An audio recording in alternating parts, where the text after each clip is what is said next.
जय श्री कृष्णा। आज एकादशी के दिन आइए सुनते हैं गीता का यह अध्याय। श्री महादेव जी कहते हैं, पार्वती, दक्षिण दिशा में कोल्हापुर नाम का एक नगर है जो सब प्रकार के सुखों का आधार है। सिद्ध महात्माओं का निवास स्थान तथा सिद्धि प्राप्ति का क्षेत्र है। वह पराशक्ति भगवती लक्ष्मी का प्रधान पीठ है। संपूर्ण देवता उसका सेवन करते हैं। वह पुराण प्रसिद्ध तीर्थ भोग एवं मोक्ष प्रदान करने वाला है। वहाँ करोड़ों तीर्थ और शिवलिंग हैं। रुद्र गया भी वहीं है। वह विशाल नगर लोगों में बहुत विख्यात है। एक दिन कोई युवक पुरुष उस नगर में आया। वह कहीं का राजकुमार था।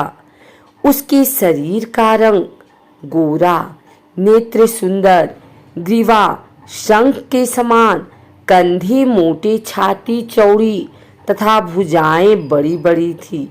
नगर में प्रवेश करके सब ओर महलों की शोभा निहारता हुआ वह देवेश्वरी महालक्ष्मी के दर्शनार्थ उत्कंठित हो मणिकंठ तीर्थ में गया और वहां दर्शन करके पितरों का तर्पण किया।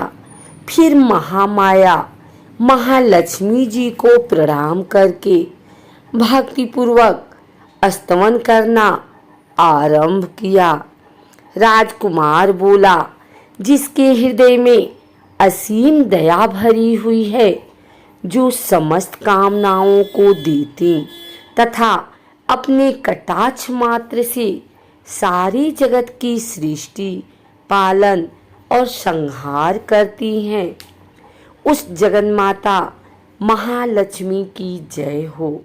जिस शक्ति के सहारे उसी के आदेश के अनुसार परमेष्टि ब्रह्मा सृष्टि करते हैं, भगवान अच्युत जगत का पालन करते हैं तथा भगवान रुद्र अखिल विश्व का संहार करते हैं, उस सृष्टि, पालन और संहार की शक्ति से संपन्न भगवती पराशक्ति का मैं भजन करता हूँ।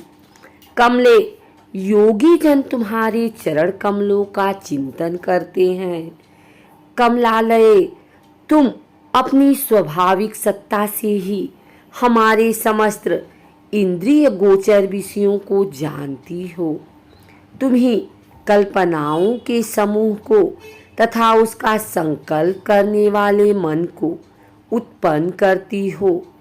इच्छा शक्ति, ज्ञान शक्ति और क्रिया शक्ति, ये सब तुम्हारे ही रूप हैं। तुम परासंवित परम ज्ञान रूपिणी हो। तुम्हारा स्वरूप निष्कल, निर्मल, नित्य, निराकार, निरंजन, अंतर्हित, आतंक शून्य, आलंबनहीन तथा निरामय है। देवी, तुम्हारी महिमा का वर्णन करने में कौन समर्थ हो सकता है, जो षटचक्रों का भेदन करके अंतःकरण के 12 स्थानों में विहार करती हैं। अनाहत, ध्वनि, बिंदु, नाद और कला, ये जिसके स्वरूप हैं, उस माता महालक्ष्मी को मैं प्रणाम करता हूँ। माता, तुम अपने मुख रूपी पूर्ण चंद्रमा से प्रकट होने वाली अमृत राशि को बहाया करती हो। तुम्हीं पर पश्यंती, मध्यमा और बैखरी नामक बाड़ी हो। मैं तुम्हें नमस्कार करता हूँ। देवी, तुम जगत की रक्षा के लिए अनेक रूप धारण किया करती हो। अंबिके, तुम ही ब्राह्मी, वैष्णवी तथा महेश्वरी शक्ति हो। वाराही, महालक्ष्मी, नारसिंही, ऐन्द्री, कौमारी, चंडिका, जगत को पवित्र करने वाली लक्ष्मी, जगत माता सावित्री, चंद्रकला तथा रोहिणी भी तुम्हें पूर्ण करने के लिए कल्पलता के समान हो। मुझ पर प्रसन्न हो जाओ। उसके इस प्रकार स्तुति करने पर भगवती लक्ष्मी अपना साक्षात स्वरूप धारण करके बोली, राजकुमार, मैं तुमसे प्रसन्न हूँ। तुम कोई उत्तम वर मांगो। राजपुत्र बोला, माँ, मेरे पिता राजा बृहद्रथ अश्वमेघ नामक महान यज्ञ का अनुष्ठान कर रहे थे। वे दय योग से रोगग्रस्त होकर स्वर्गगामी हो गए हैं। इसी बीच में युग में बधी हुई मेरे यज्ञ संबंधी घोड़े को, जो समूची पृथ्वी की परिक्रमा करके लौटा था, किसी ने रात्रि में बंधन काटकर कहीं अन्यत्र पहुंचा दिया। उसकी खोज में मैंने कुछ लोगों को भेजा था, किंतु वे कहीं भी उसका पता न पाकर जब खाली हाथ लौट आए हैं, तब मैं सब ऋत्विजों से आज्ञा लेकर तुम्हारी शरण में आया हूँ। देवी, यदि तुम मुझ पर प्रसन्न हो तो मेरे यज्ञ का घोड़ा मुझे मिल जाए, जिससे यज्ञ पूर्ण हो सके। तभी मैं अपने पिता महाराज का ऋण उतार सकूंगा। शरणगतों पर दया करने वाली जगत जननी लक्ष्मी, जिससे मेरा यज्ञ पूर्ण हो, वह उपाय करो।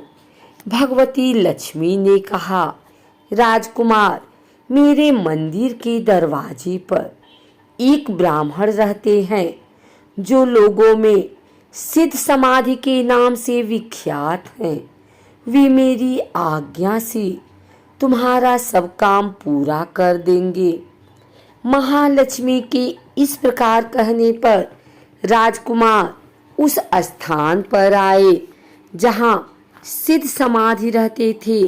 उनके चरणों में प्रणाम करके राजकुमार चुपचाप हाथ जोड़ खड़े हो गए। तब ब्राह्मण ने कहा, तुम्हें माताजी ने यहाँ भेजा है।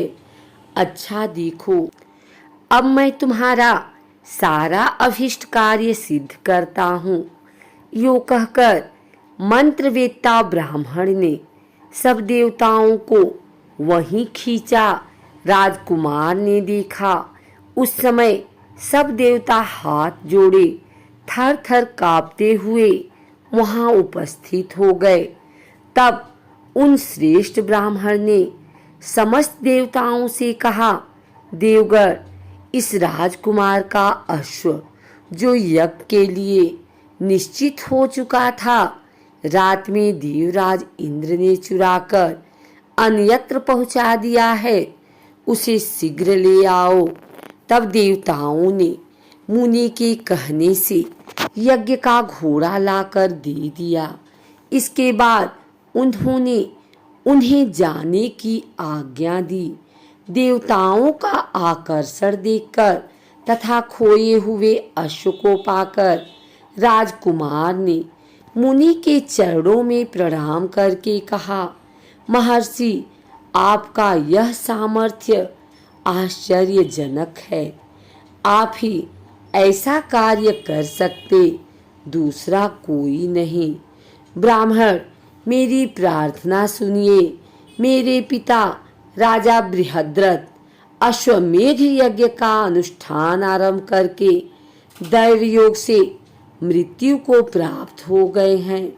अभी तक उनका शरीर तपाए हुए तेल में सुखाकर मैंने रख छोड़ा है। साधु श्रेष्ठ, आप उन्हें पुनः जीवित कर दीजिए। यह सुनकर महामुनि ब्राह्मण ने किंचित मुस्कुराकर कहा, चलो, जहाँ यज्ञ मंडप में तुम्हारे पिता मौजूद हैं, चलें। तब सिद्ध समाधि ने राजकुमार के साथ वहां जाकर जल अभिमंत्रित किया और उसे उस शव के मस्तक पर रखा।